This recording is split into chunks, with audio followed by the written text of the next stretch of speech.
what he's going through. 36 years ago, this happened.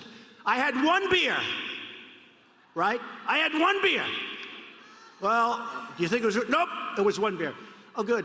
How did you get home? I don't remember. How'd you get there? I don't remember. Where is the place? I don't remember.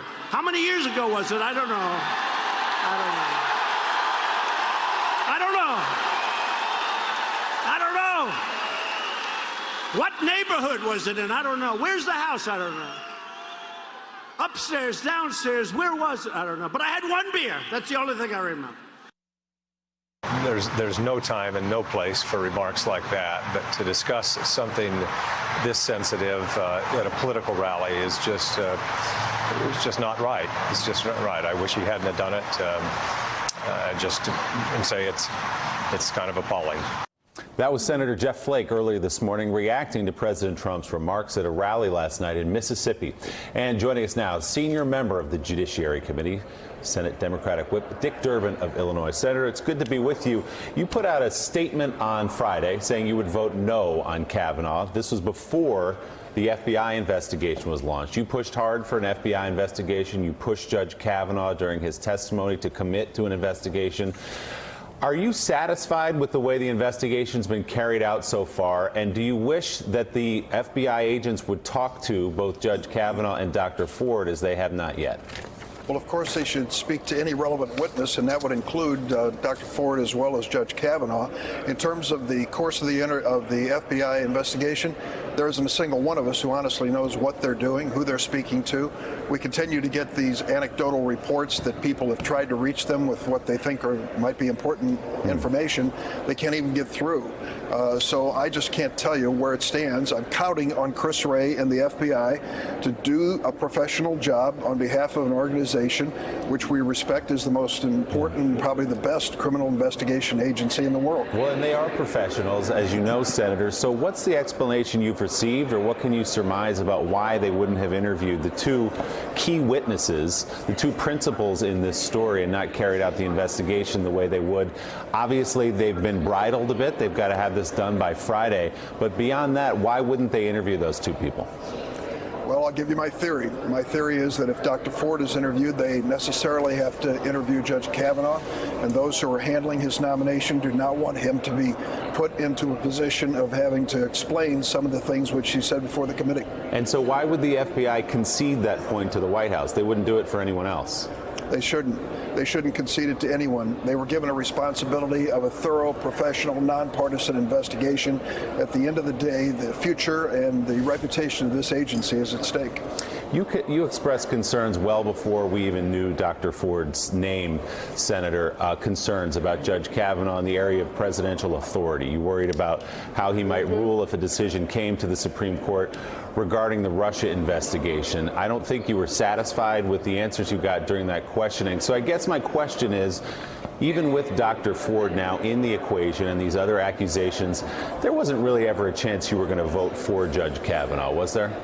Well, of course, I was leaning against him from the start, and as the evidence started building up, it became worrisome. It wasn't just a question of where he stood on privacy, on the question of pre-existing conditions under our health care plans, our women's rights. It really came down to a fundamental question. This is the wrong Supreme Court justice at this moment in history. He has an extraordinary view that a president should be hands-off, leave him alone, don't investigate him. Now he has that view. Back in the Clinton era, it was exactly the opposite. At this moment in history, we need a president to be held accountable. This president doesn't want to be held accountable, and he wants someone on the Supreme Court who agrees with him. Senator, you just said that the apparent lack of questioning of people like Dr. Ford and Judge Kavanaugh puts the FBI's future and reputation at stake. Those are your words. You just said that. And yet, in this case, the FBI is operating as a client of the White House, of the President's counsel, Don McGahn. So what's your instinct about the White House's caring about the FBI's future and reputation, given the fact that that the President has maligned the FBI for months now? Well, it's not high on their priority list. The highest priority, of course, is Brett Kavanaugh at any cost. And as Senator McConnell has said, we're going to plow through this FBI report. If we have to, we'll give members a little time to read it, and let's go. Let's vote. Let's get it over with.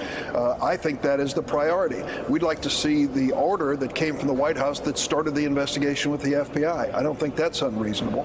Let me just say one thing that I hope you'll reach back into your archives and find the opening statement in this conversation with the White House.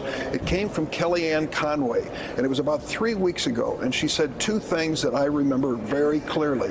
First, she said, we are not going to ignore Dr. Ford. We are not going to insult Dr. Ford. Look at what happened last night. Tell me that that wasn't an insult to a woman who was trying to bring back her best, most vivid memories of one of the most horrible days in her life. And to mock her at a political rally as the president did last night is certainly beneath the dignity of the White House. You weren't surprised, though, were you? Not at all. The president held back after Kellyanne Conway's opening statement for about 3 days before he started the negative tweets. And of course, he's started piling up those tweets and all the comments and all the speeches since. Senator Dick Durbin, this is Eddie Glaude from Princeton. I'm going to use some morally charged language here, but the Inspector General just released a report about children and folks who have been detained. And it seems immoral and, to my mind, profoundly racist. How do you hold someone accountable in this administration for what seems to me to be a very evil policy? This Inspector General's report tells us 2,700 children separated from their parents at the border. 136 as of this moment are still being held by this government separate from their parents. I know one case personally. I sat in an immigration courtroom in Chicago and watched a 4-year-old boy struggle to get in a chair and play with a Matchbox car while his case was being considered by the court. He's been separated from his mother for more than 7 months. He's reached the point he won't speak to her on the phone, and they urge her to tell him to start eating. He's not eating. He's reverted to diapers, though he's 4 years old. This child's background and his psychology is being impacted by this experience. It is unthinkable that we have not removed Secretary Nielsen from the head of the DHS. That was my question. Like, how does she still sit in that position? How does she not resign? How does she not get fired? The administration was warned, plain and simple, about the impact of family separations on children, on families. They were warned. She signed off on the policy, and she had that humiliating press conference or briefing with reporters defending it and speaking out of both sides of her mouth. And yet these situations, this fallout continue, and she still sits there in her job. Mika, let me tell you, what the Inspector General came up with was that pre-verbal children, as they described them, were being taken away from their parents and literally moved thousands of miles apart from their parents without any identification, no plastic bracelet, no fingerprints, nothing. Moved them through the system, a system that had computers that could not even speak to one another. And as a result, many of these kids, 29 of them at this point, we have no idea where their parents are. Imagine that. We have created these orphans at the border by government policy. It is time for Secretary Nielsen to go. Joe? Yeah, Senator Durbin, there are 3 branches in our government still. The President of the United States, it seems to me, cannot by himself have such a heartless policy that is causing irreparable harm to children who are being incarcerated. What can you do? What can the United States Senate do? What should the United States federal court system be doing? What should the state courts be doing? I cannot believe it's been going on this long, and we still can't get the children reunited with their parents. If a majority in Congress felt strongly, Joe, they could do something about it. You know that from your own service in Congress. But a majority happens to support the president at this moment, and I can't quite understand it. Thank goodness the judicial branch, through Judge Sabrau in Southern California, is coming to their aid and trying to find some way, some humane way, to bring this terrible chapter in American history to an end.